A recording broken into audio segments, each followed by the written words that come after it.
live? No, it's not. It's recording. I'll put it on the show website. On the show website. Okay. Here's how guys know.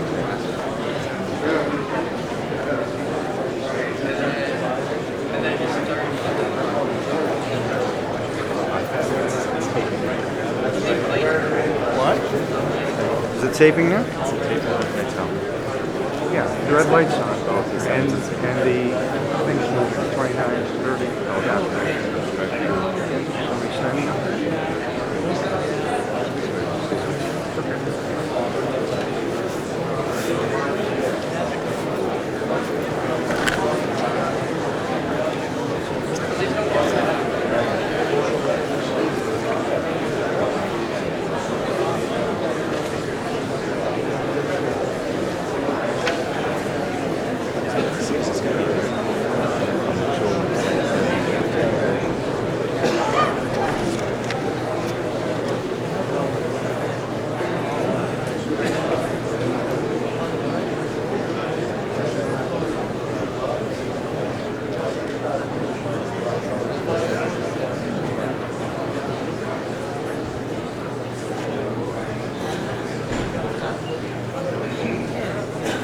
Everyone, please turn off their cell phones or on the Wi-Fi. Thank you.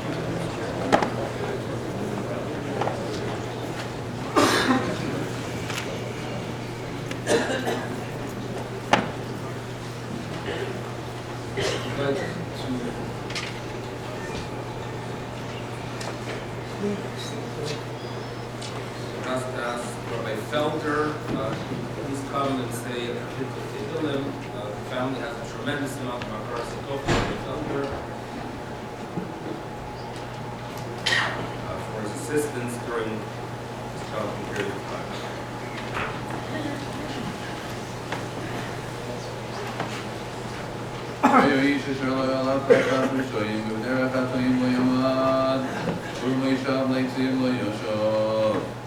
Kim b'seres al-necheftzai, b'seres al-yegei v'layla. V'yakei shosul al-pagim moim asher pirya yitain b'yitai, v'alei olei v'oil, v'chel asher yaseh yatzliach. Lechein ha-rishoyim kim kamoit asher tidfen ruach, al kein lo yakubu rishoyim b'mishpat, v'chadoyim b'das tzadikim. Yedei Adonai derech tzadikim, v'derech rishoyim toivei.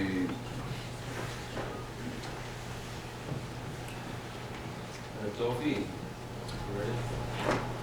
Now, so Dovi, Forman, please give the Tehillim in honor of his grandfather.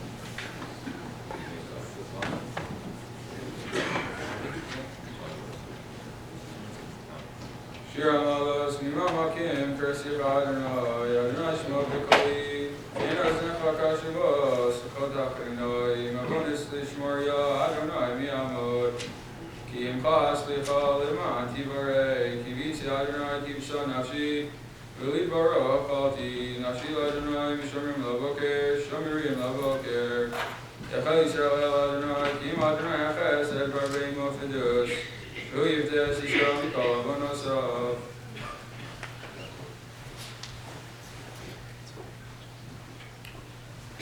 Let us Rabbi Arav Ari Steckler, who came in from New Jersey, Rosh Hashanah Keichel Torah to say Piltul Tehillim.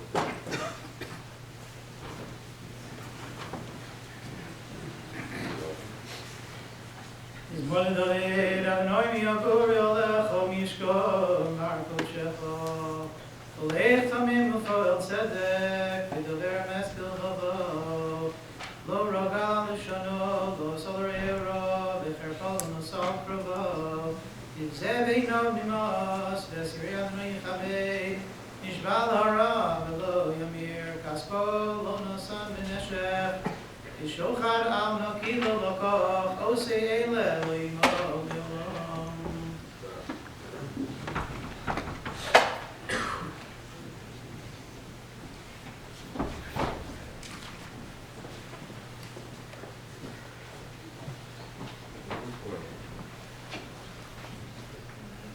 Oh boy, this is nice.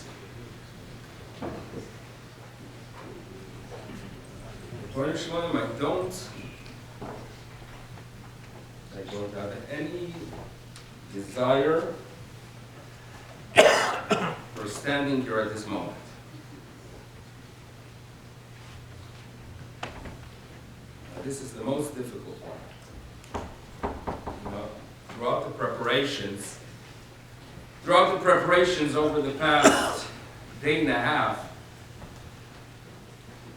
when we're making these arrangements here, and I do express my gratitude to all those who put in so much time and effort for this tremendous covet that Pesach David Aron deserves, I'm thinking to myself, this is not right. Because arrangements are supposed to be made by Paul Forman, not for Paul Forman.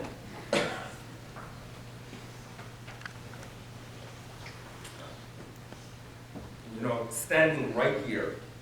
You know, how many times did we see Pesach in action? Right here. Right? Remember his lines? The good news is the money we have. The bad news is it's still in your pocket. One after the other, these lines. Non-stop. All right. You should know that when is it, 11 and a half weeks ago, on one of my journeys down to St. Michael's, I took the subway. And I had this feeling that, God willing, he's going to bounce back. That was my feeling.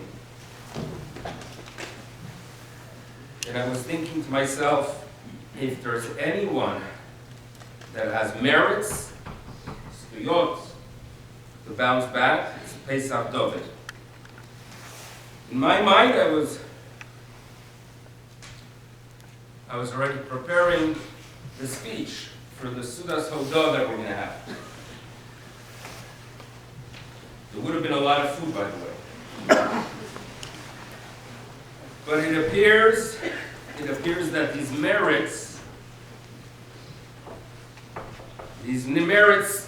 did not kick in this world, but in a better world, these merits, without doubt,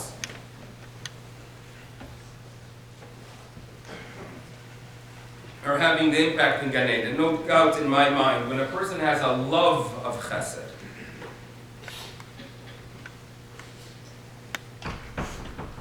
when a person puts so much time and effort and energy into chesed, you know, sometimes I think that an act of chesed is like a shovel. You do, and it makes a difference. You shovel a driveway, it takes time. An act of chesed by a person is a shovel. Pesach Forman was a snowplow. Because he did chesed. Big chesed. You need 25 committed individuals to do the job of a Pesach Forman. Maybe.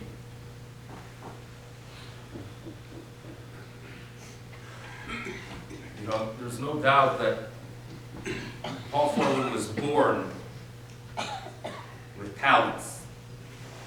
I would call him a pursuer. A person that could pursue something.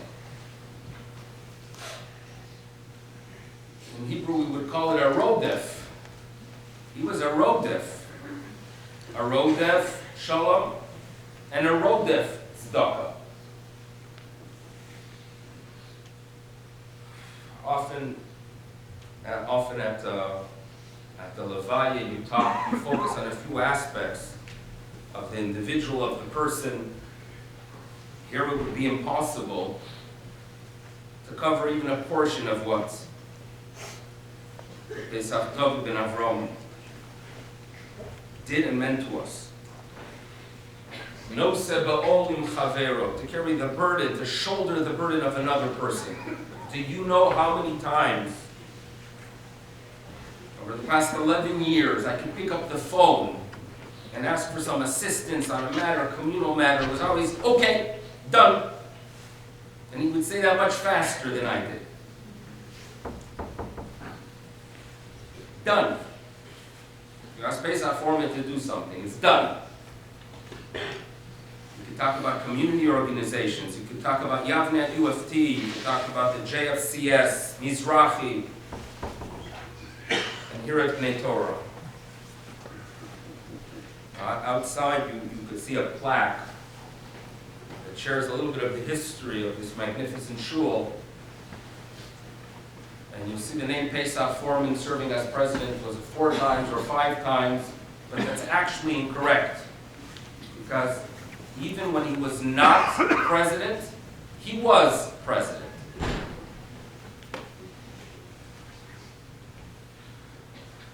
I cannot envision a Yomim Noiraim without Pesach. Without Pesach Forman. Not doable. Ki HaShofer, about Tefillah,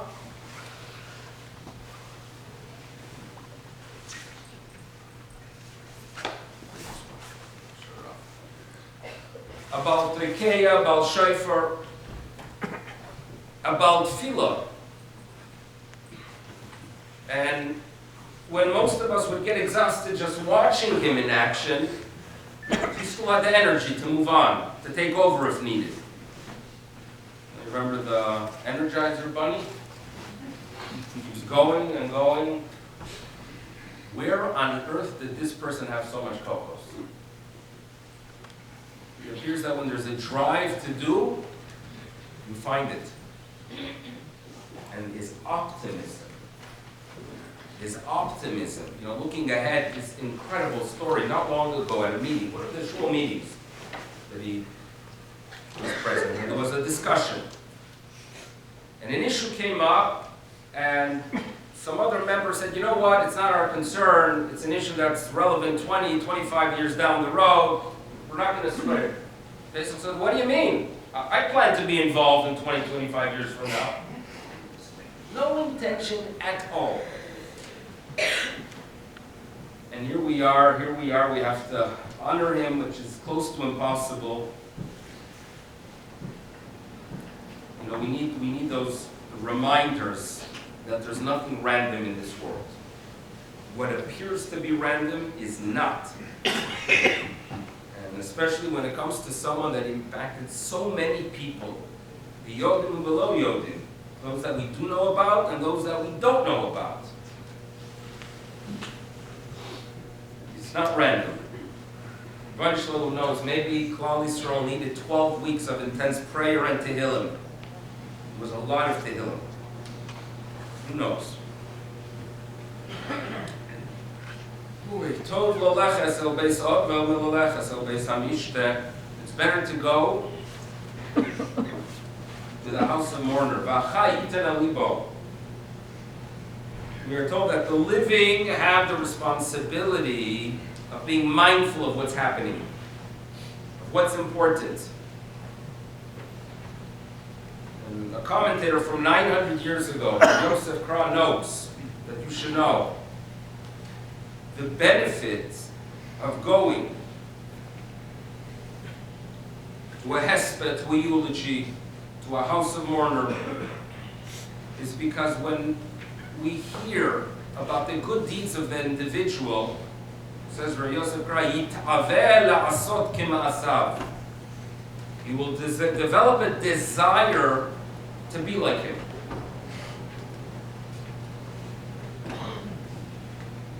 So much the desire to be like him. This is difficult.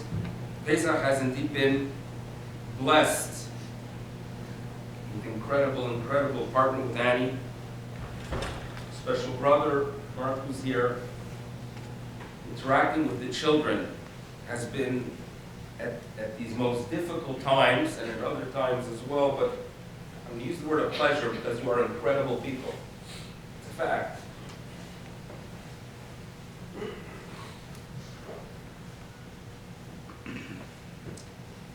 A legacy through the grandchildren.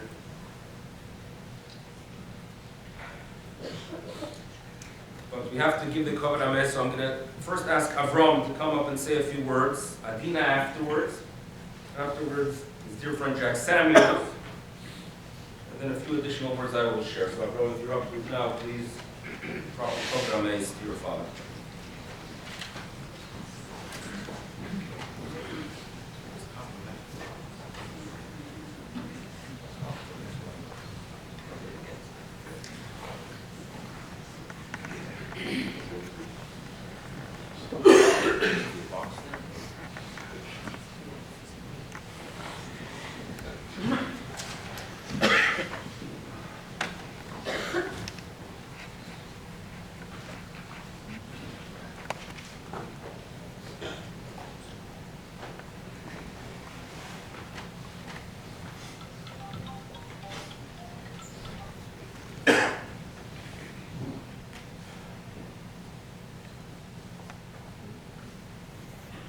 I speak mostly to my father.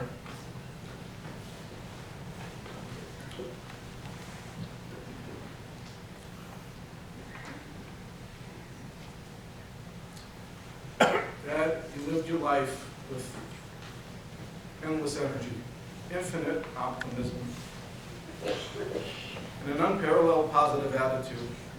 Whether you're focused on family, and Torah, Passaic Beach, Mizrahi, Chevra Kadisha, or any of the other various Toronto organizations you were involved with over the past 73 years.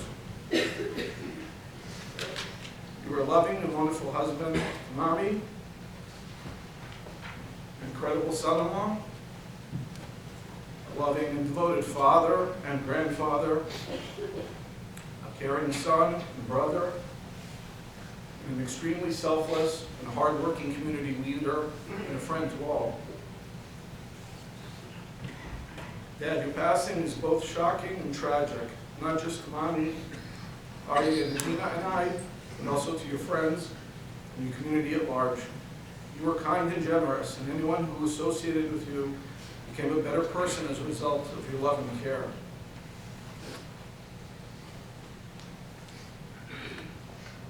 The last 3 months since your fall have been some of the most difficult days that we've ever experienced.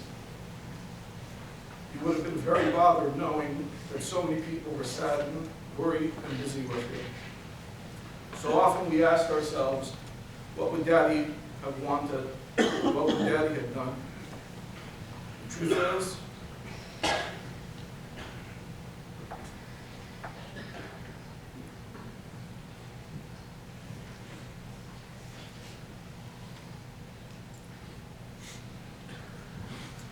you spent your whole life worrying and helping others, that you didn't leave us with a good sense of what you would have wanted or what you would have needed. You never gave up hope, no matter how dark some of the days were. You would have been so proud of Mommy. She rose to the occasion and inspired each and every one of the doctors and nurses to believe in your ability to beat the odds. And they were quite negative at the start. Your impact on others was in full display during this time, as countless people from across the globe said tefillos on your behalf. And so many of your friends visited and helped Mommy around the clock.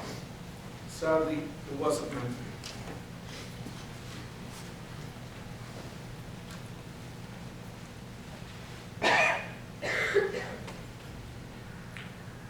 When I think about you, there's so many characteristics that come to mind.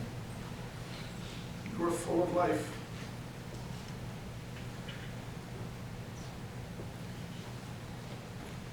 Energetic, enthusiastic, undeterred by any obstacle placed in your way.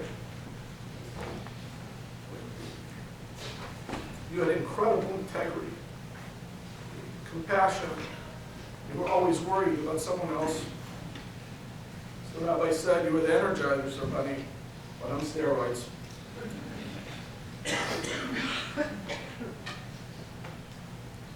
You filled every moment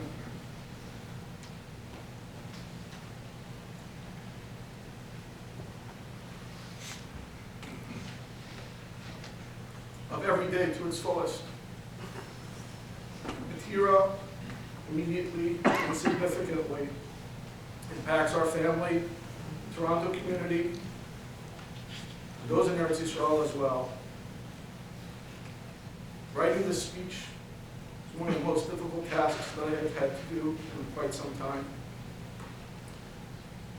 Since your fall, I've been flooded with countless and intense, vivid memories of you. Putting my thoughts to paper has been next to impossible. Beyond that, I'm simply overwhelmed that you are no longer with us.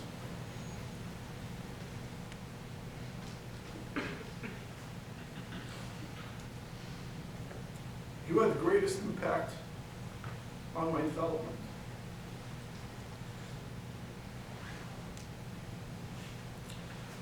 Both as a child and as an adult, I turn to you for advice.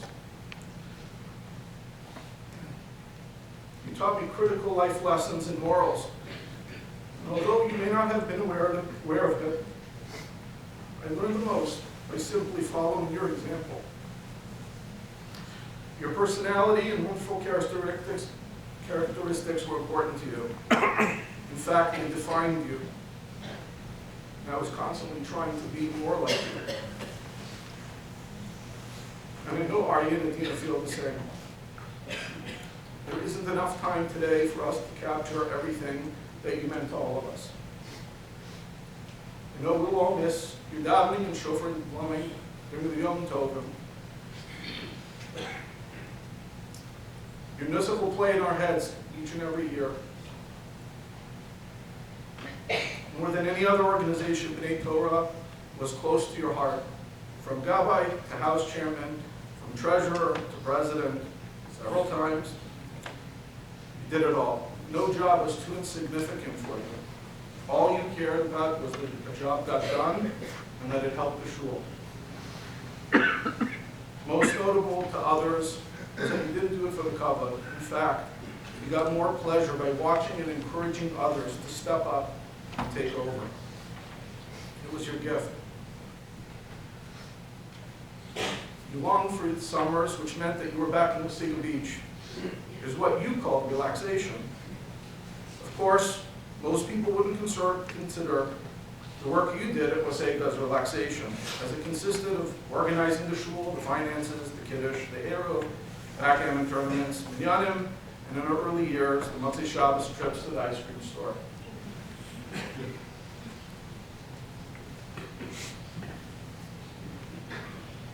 My father didn't grow up in a religious home.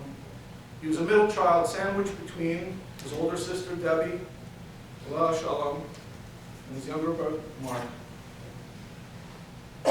His father, Albert Forman, was traditional, but certainly encouraged my father's religious pursuits. My grandfather and my grandmother, Ida, owned a family deli where they enjoyed working together and supporting the family as best they could in those early years. They sent my father to Lubavitch Cheder, where he had an insatiable enthusiasm for Torah and learning. He was religious by the time he was bar mitzvah, and soon thereafter went to Montreal to fully embrace Yiddishkeit. Like everything throughout his life, my father wasn't satisfied by simply getting by, and devoted his full efforts to becoming a complete Ben Torah. His father died suddenly at an early age, around the time my father was going to college. It was a life-altering event. But for all of you who knew my father, he simply tuned out the noise and remained focused on achieving his lofty goals.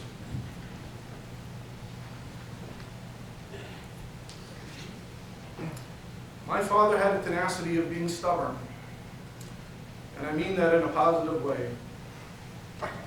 When he felt something was right, it was virtually impossible.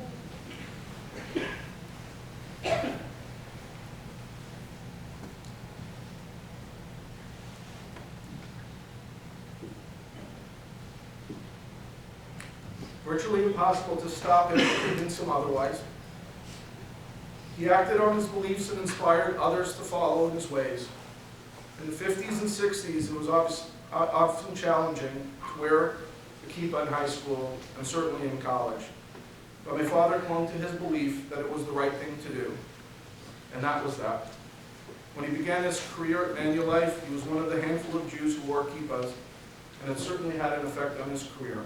Although he was smart and talented, he hit the ceiling as an Orthodox Jew and was eventually forced to leave. But it didn't deter him.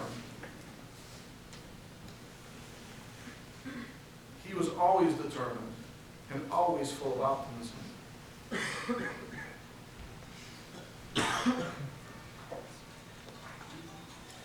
I can't recall even one instant where my father was despondent or pessimistic in his life. He never blamed others for things that went wrong.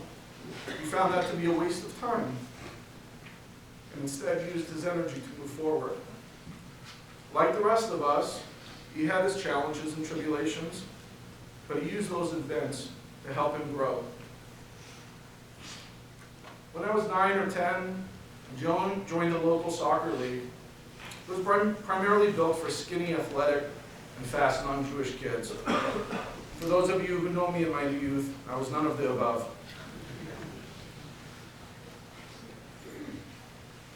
I quickly found myself sitting on the sidelines with cramps, and most of my teammates poked fun of me. I wanted to quit after the first half, but my father wouldn't allow it. He told me that once I was committed to something, I had an obligation to see it through. He said I didn't have to sign up again for the future, but for the time being, he wanted me to finish this one up. It was perhaps one of the most lessons I've ever learned, and one that I pass along to my children whenever I'm given the opportunity. There are very few people in this world who have more honesty and integrity than my father. It was critical for him to always, always, always be honest in everything he did. There was no compromise. At shul, at work, with Jews and non-Jews alike, and even with those that didn't reciprocate or act in the same manner, there was no such thing as a small lie. It was quite simple to him. It was either 100% true or it was 100% false. He had a social blindness that is rare too. He treated rich and poor, from and non-from, Jew and non-Jew the same. He simply saw people as Tzelem Elokim, God's creations, and as a result interacted with everyone equally and fully. It was part of his charm, and because of it, it was rare that he didn't create a long-lasting bond with anyone he encountered. Community service and helping others defined my father more than anything else. He was selfless and humble in his efforts. In his younger years, it was JF&CS. Since I was a child, it was B'nai Torah, and more recently, Mizrahi. Although he had barely retired from Mizrahi, he was already contemplating a new consulting gig that was to start quite soon. Since his first trip to Israel with my mother back in 1970, my father had a love for Eretz Yisrael and wanted to make Aliyah. And he made a commitment to my mother that he would delay that decision so long as both my Bobby and Zadie were alive. He knew that it would be too difficult for both my mother and my grandparents to separate, and so he waited.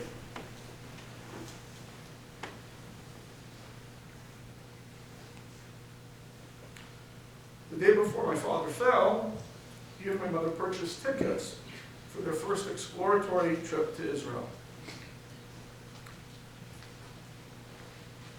It was for that reason that we made the difficult decision, but the appropriate one, that his burial should be in Israel. He loved his family, especially his grandchildren, as they gave him such nachas. He used every opportunity to give kavod to my Zadie Olav Shalom, and had a warm and close relationship with my Bobby Olav Shalom, especially in her latter years. I could go on,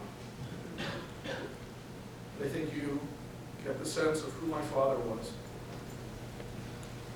Before I close, I would like to thank the following people on behalf of our entire family.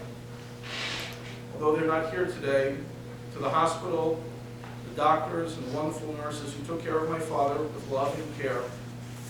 At every step of the way, we knew that they were doing everything they could. Thank you to Sherry Nussbaum and the entire Bikur Cholim staff, including all of the volunteers who delivered not only the packages, but a constant dose of chizuk. to the Mandelbaum family for the use of the Bikur Cholim apartment. Bikur Cholim's concern, accommodations, and meals took a major responsibility off of our head during this most difficult time. Thank you to Rabbi Milevsky and Rabbi Felder, who were there to answer all of our shilas. Their compassion and sensitivity was exemplary. Thank you to all of our wonderful friends who davened, visited constantly, provided chizuk, and were there for us along the way. It would have been impossible without them. May Hashem reward each and every one of you with a bracha of good health and a arichas yamim. It would be impossible for us to name each and every one of you without possibly missing someone, or within a reasonable amount of time. I didn't write this down, but as I was sitting here, I realized I should also thank B'nai Torah for allowing my father to have the cover.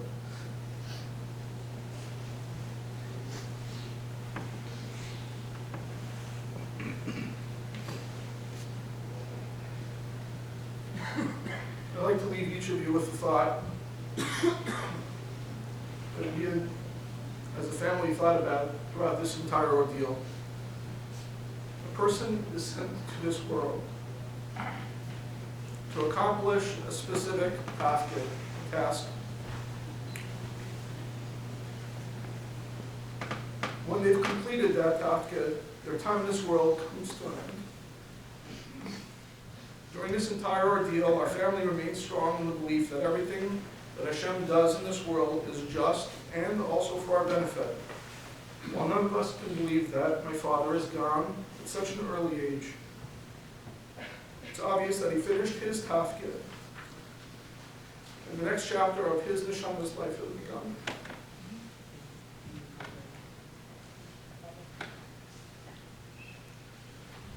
While we daven for a different outcome, we accept the Ratzon Hashem with all our hearts.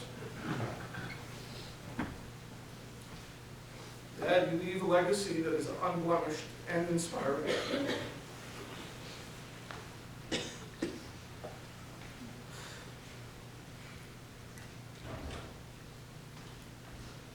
You are a giant of men, and we will all miss you greatly.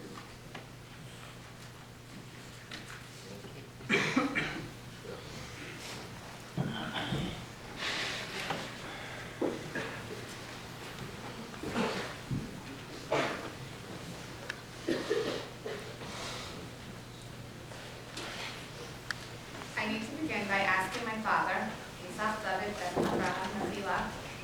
because whatever I say will fall short of the incredible man that he was. Although that would probably make him happy, since he would not have wanted this couple. Daddy, while I certainly did not express it enough in your lifetime, my hakaras hatov to you has no bounds. Of course, for bringing me into this world and raising me together with Mommy, but also for setting a model for the way we should conduct ourselves during the time Hashem allots for us in this world. There were no speeches, lectures, or tutorials. You led by example. Let's start at the beginning. I'm grateful that you taught us about making choices and changes. As a very young child, when you weren't yet from, you were drawn to independently attend shul each week. We don't know if the pull of the people, the davening itself, or the kiddush was what brought you to the little shul on Shepherd each Shabbos, but from there you decided to change your entire life by going to yeshiva and joining the Frum community of Toronto. I'm grateful that along the way you learned so many halachos that allowed you to use your talents to be involved in the community throughout the year and in every which way. With your beautiful voice, you learned to be a Baal Tefillah each Shabbos and especially on the Yom Noraim. With your strength, you were a Baal Tokeah, not only in shul but also for the homebound. With your dedication, you were an integral part of the Chaver Kadisha. With your handyman skills, you took care of the Eruv at the cottage and all of the other fixed jobs that needed to get done. With your kindness, you not only were machnas orchim for those that didn't have a Shabbos meal, but you were sure to involve others in the community so they could partake in the mitzvah as well. With your sense of compassion, you were the president of JFNCS, and the list can go on. Daddy, I'm grateful that you taught us the true meaning of what it means to be osek b'tzar tzibor b'amunah. With your sense of responsibility, clarity, and quick decision-making skills, you could always be counted on to get the job done. We would laugh every time you came home to let us know that you were once again president of B'nai Torah. Although if your title is vice president or treasurer, would it make a difference? My daughter commented after reading the B'nai Torah bulletin that your name was attached to every program and event. We've been told that at shul meetings the agenda would be discussed only to find out that you had taken care of the tasks already, and that your role in the shul in the last few months was divided up amongst 15 people to ensure the shul would continue to function smoothly. And the cottage that you loved so much. You didn't want to miss even 1 week, but this past summer you went to Israel to attend weddings of 2 close friends, forcing you to miss a weekend. At the Kiddush that week, Sammy got up and thanked each person who contributed to the Shabbos. To the person who ordered the food, the one who picked up the herring and kechel, the one who checked the eruv, to the one who made the cholent, who arranged for the vegetable platters, to the gabbai who made sure that there were balei tefillah and a bal korei, and that the aliyos were distributed, the one who gave out the freezies and took care of the children's Shabbos party snacks, the one who gave it to our Torah and made the announcements, to the one who was sure to set up and clean up. And then Sammy paused. He continued to say that all of these jobs were coordinated by you weekly without fanfare, without flourish, without any expectation of gratitude. A job had to be done, and who else but you would run to make sure that every detail would be taken care of year after year, week after week. Daddy, I am grateful that you taught us the sense of dedication and hard work. With your wisdom and organization, you put in your all and left a mark in every job that you have done, especially during the last few years as Director of Operations of Mizrahi Canada. A few months ago, you felt that you accomplished the goals that had been set when you initially began.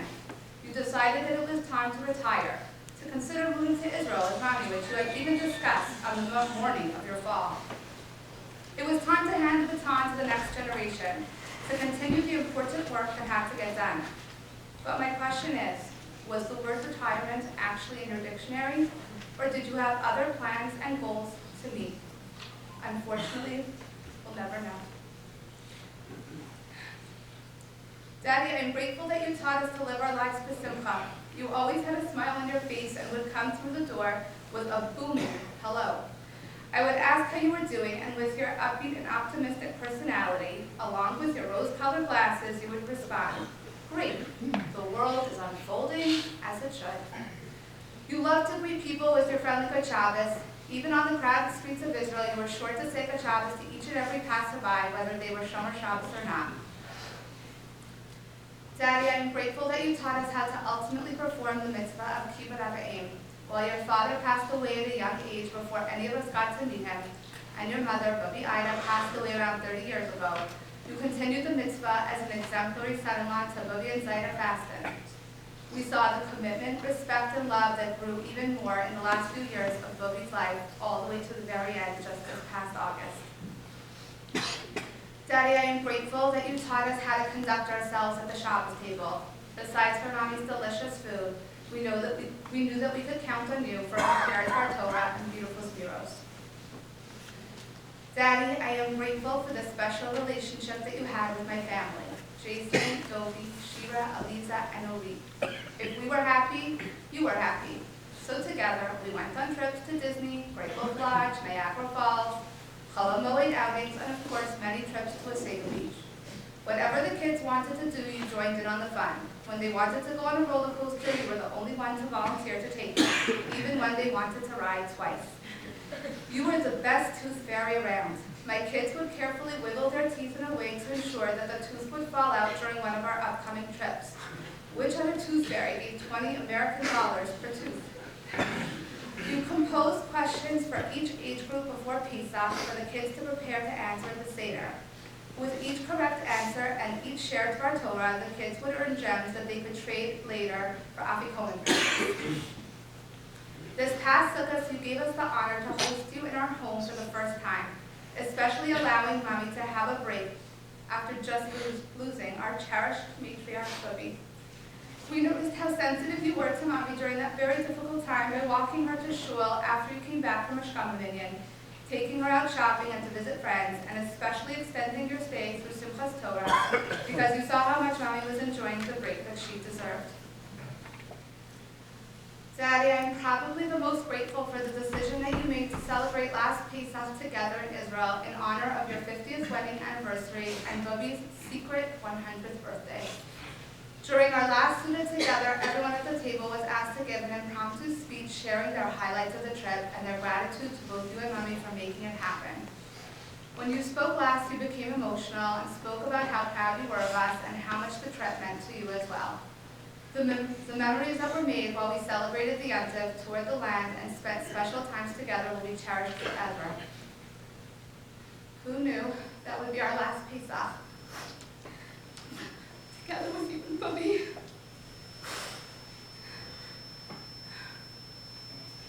For a few moments, I would like to pause and be makir tov to all of the people who have carried us through since my father's fall on November 16th. While I won't name anyone specifically, I also hope that you will recognize yourself in the following descriptions. Everyone should be zochet to a couple of friends, good friends in their lifetime. The type of friends that have your back, they share good times with true simcha and are there for you during times of tsar. Well, my parents don't just have a couple of friends that meet that criteria. They are surrounded by a tremendous number of friends who have carried us through this terrible nightmare from that first Shabbos until the very end. They took care of big things and small things, all while expressing their love, tears, comforting stories, hugs, and of course, cheese danishes. We have felt your love, and we are truly grateful. We are grateful to the Rabbanim who gave us Divrei Torah and Chizuk, who helped us with halachic matters, who recited Tehillim, and the Tefillah of Vidui countless times. We are grateful to the most incredible Bikur Cholim organization, besides for the meals that kept us nourished for the last few months and a well-stocked, comfortable Bikur Cholim apartment. Each coordinator and volunteer came with their special touch, whether it was staying for a visit, making special food accommodations, helping to arrange airplane tickets, ensuring our comfort in the apartment, or answering any need that came up along the way. We thank you.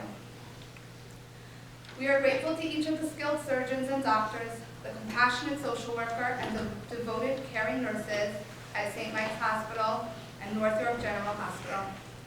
They respected our religious observances and provided care for my father with skill, sensitivity, and respect until the very last moment.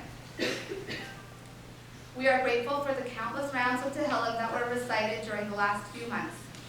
Each ping on our phones from another kapitel said gave us tremendous nachama. While the tefillos did not result in the outcome that we hoped, a wise Rav explained that we don't necessarily understand Hashem's cheshbon.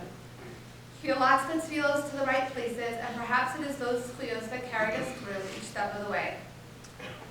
I am personally grateful to Jason and my children who have taken over at home so that I could drop everything to travel back and forth and spend time with both my mother and father.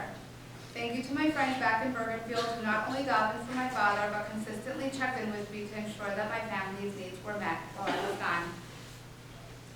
A short message from my mother. You know we have 70 reasons to love you. We will continue to be there for you, to support you, to share memories, and to love you for 120 reasons. Finally, I must be makir tov to Hashem. Thank you, Hashem, for giving us the last 13 weeks with my father in the ICU. He was cared for around the clock, allowing my mother, Avram, Aryeh, and my uncle Mark and Joyce and I to sit by his side. Even though he was unresponsive, we had the opportunity to talk to my father, hold his hands, cry, share memories, and sing Spiros. We had the opportunity to daven, say Tehillim, and to elevate our levels of bitachon and emunah. And ultimately, we had the opportunity to all be together when it was time to say goodbye. I also have to be makir tov to Hashem for choosing Pesach David ben Abraham as my father. I will never be able to say that the years that I had with you, Daddy, were enough, but I will hold on to your lessons, love, and examples for our life.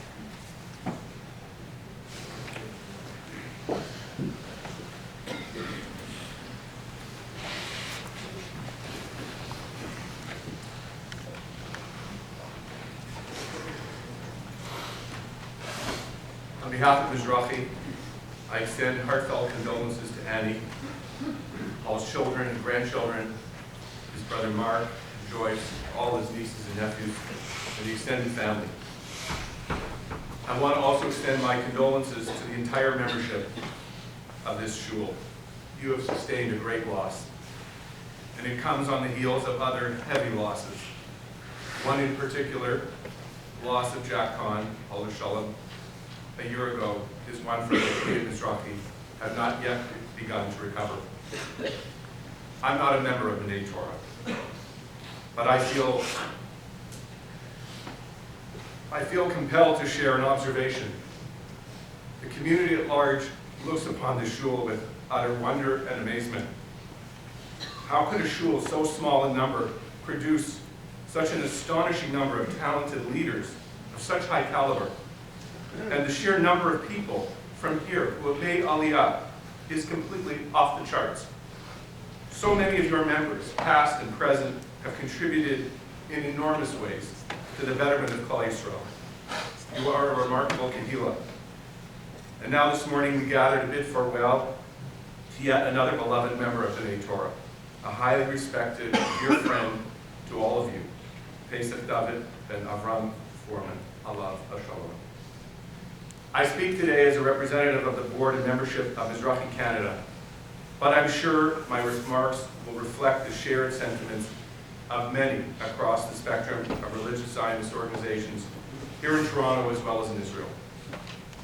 Everyone who had the privilege of knowing and working with Paul mourns his passing.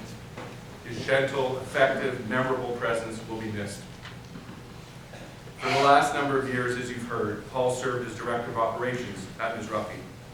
His leadership, dedication, and skill set not only benefited Mizrahi, it impacted B'nai Akiva schools, the YU Kollel, Camp Moshe Baba'ir, Camp Moshe Ba'Enismore, the YU Kollel, I think I've said, the Canadian Zionist Federation, World Mizrahi, and numerous religious Zionist organizations throughout Israel. The fact is, I barely knew Paul prior to his coming on board with Mizrahi, but over the past few years, I came to know him, and I came to admire him and respect him, and I considered him a good friend. I had the privilege of traveling to Israel with Paul, with Annie's late mother, Mrs. Fasten, Alea Shalom, and a sizable group from Mizrahi who flew to Israel for the 50th anniversary of Yom Yerushalayim. We were a large group with a packed itinerary, and Paul's job was to keep us all moving on time from place to place. On that trip, he answered to World Mizrahi. He answered to the participants. Most of all, he answered to one participant in particular, his mother-in-law, who rarely hesitated to let him know if he messed up. Watching the dynamics between Paul, Annie, and Mrs. Fasten was something to behold. I believe on that particular trip, Mrs. Fasten was 98 years old. I believe because Mrs. Fasten's age was a carefully guarded secret, known only to her and perhaps the Mossad. Paul did his utmost to make sure all went smoothly for his mother-in-law on that trip, just as he made sure things went smoothly for her most of his married life. He treated his mother-in-law, as you heard, with great respect and affection. And from the time Annie's mother became a widow, Mrs. Fasten spent every Shabbos and Yontif with the Formans, whether it was Sega Beach, on Shenstone Road, or in Tower 41. Most of us have barely come to terms with the fact that Mrs. Fasten is no longer with us. And now we face this terrible, sad, and sudden loss of Paul, the son-in-law and husband extraordinaire. I have to say that experiencing the Yovel of Yom Yerushalayim was a profound experience. We came to better appreciate the enormity of the victory achieved by the IDF during the Six-Day War. That trip, I think, helped Paul and many others understand the theological underpinnings of religious Zionism. Simply put, the very same Rabbanu Shalom who delivered B'nai Yisrael from slavery in Egypt, took care of us in the wilderness, gave us the Torah, then brought our ancestors into the land of Israel, did not take early retirement. The Nisim and Niflaot that Klal Yisrael have witnessed and which we continue to behold, Ad Yom Hazeh, have the very same divine origin and authorship. To live a meaningful religious life compels us to acknowledge and recognize God's involvement in what we see taking place around us, and especially in the sovereign state of Israel. Paul worked incredibly hard on behalf of Mizrahi, the one organization primarily tasked with promoting religious Zionism here in Canada, because he genuinely believed in it. The seeds of his convictions may have been planted back in his high school days when Rabbi Shalom Gold was Rosh Yeshiva at Ner Yisrael.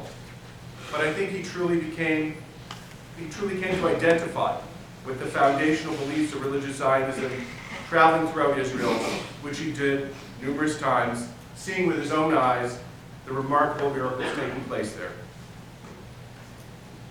As was mentioned, that may in fact be why that trip that he so lovingly planned last Pesach, when he and Annie, their children and grandchildren, traveled to Yerushalayim with, of course, Mrs. Fasten to celebrate their 50th anniversary and her 100th birthday.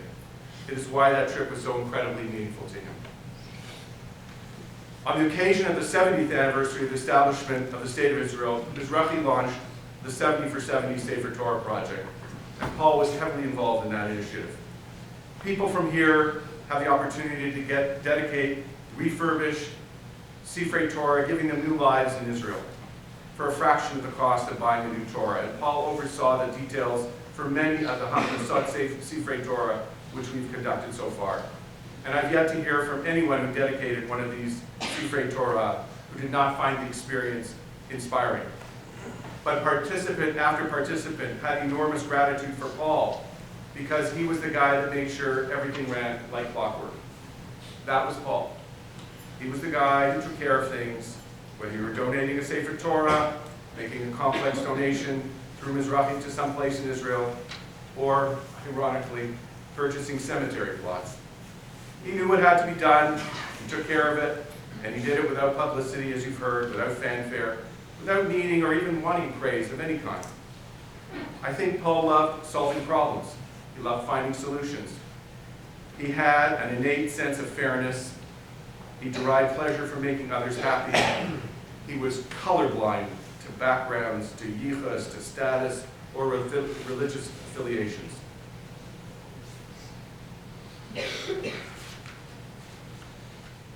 I'm skipping because what I was going to say has been covered. The friendships, as you've heard, that Paul made in his early years lasted throughout his life. Paul relished being Jewish. He loved being part of the Chevra.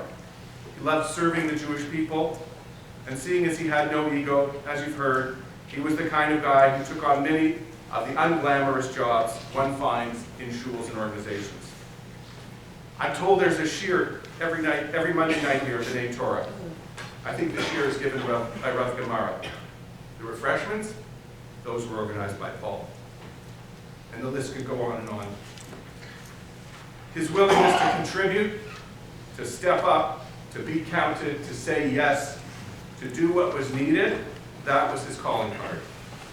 You could count on him in this shul. They counted on him, as you've heard, at Wasega Beach. They came to know and depend on him at Jewish Family and Child Service, and we came to know, admire, and rely upon him at Mizrahi. But here's an important point to remember. As busy as Paul Forman was, no matter how many meetings, shiurim, committees, demands, if Paul was scheduled to go to the theater with Annie, that's what he did. Those were their special nights, and he made sure they happened.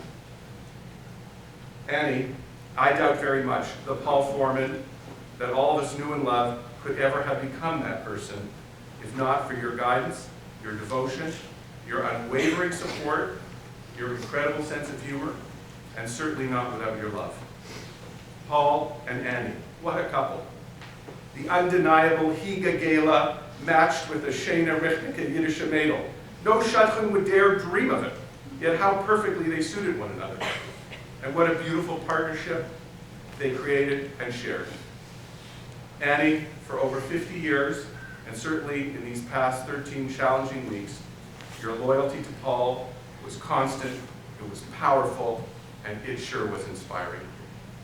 Paul was so lucky to have you, and he knew it. You were the source of his happiness, and certainly his pride. The two of you raised, as you've seen, 3 fabulous children, Avram, Adina, and Aryeh. You were zoche to see them grow up, get married, forge their own paths, have children of their own, and build meaningful, committed Jewish lives. Today, you are surrounded by them.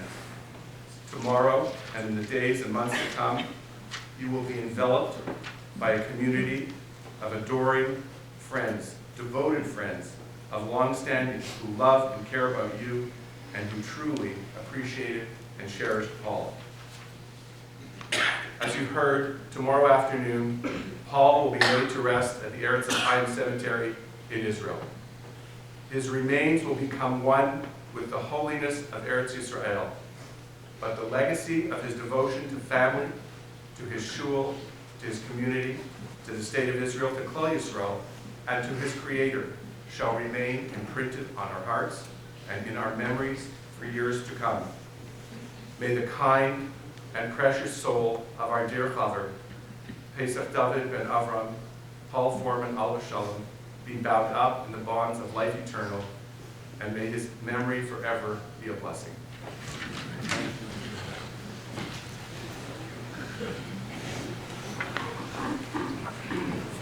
Before we get to the Mola soon, most of the information has been circulating through email. I just want to mention that prayers, tefillas, will begin in the Beis Ovel on Wednesday evening with Mincha at 5:30. Chakras on Thursday and Friday at 7:45. And Sunday, 8 a.m. And the family gets up after that. One request I have, a brief one, and this is addressed to the 12 wonderful grandchildren. To Ahuva, to Shaya, to Dovi, to Didi, to Shira, to Noah, to Ami, to Aliza, to Yonatan, to Rik, and to Haleli. You've merited to have an incredible grandfather who valued Klal Yisrael and did for Klal Yisrael. So indeed, there's a legacy. And you have a job, due to the fact that you have inherited such a grandfather, you have the job to transmit this to future generations, to your children, Be'ezras Hashem, and your grandchildren. Let them know what Pesach David ben Avram did for Klal Yisrael and how he valued Klal Yisrael, because indeed, when we value our people, we are valuable, and we have a tremendous impact on the world. So please keep that in mind. I'll ask everyone to rise for the Mola.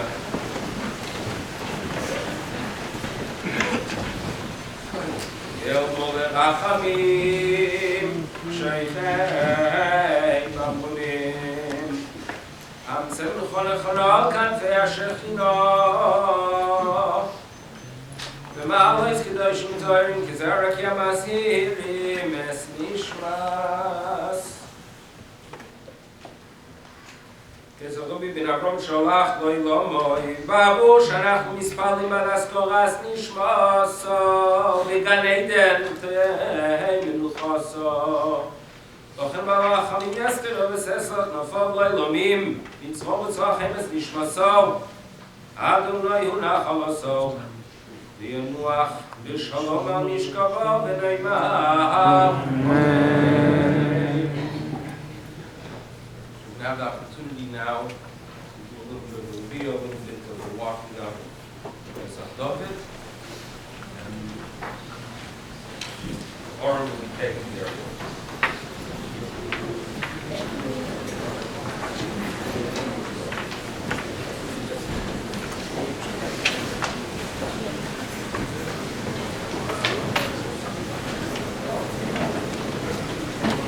Swatch your stuff.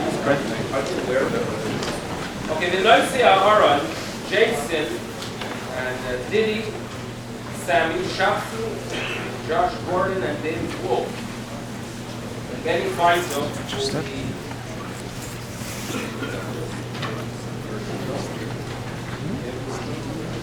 And David Gershuni are asked to assist in their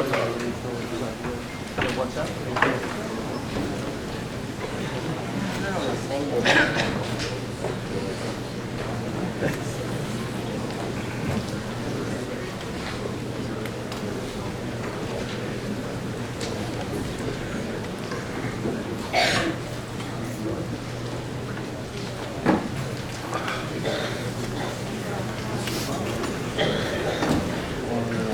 have the CDs here for you. Do you have the-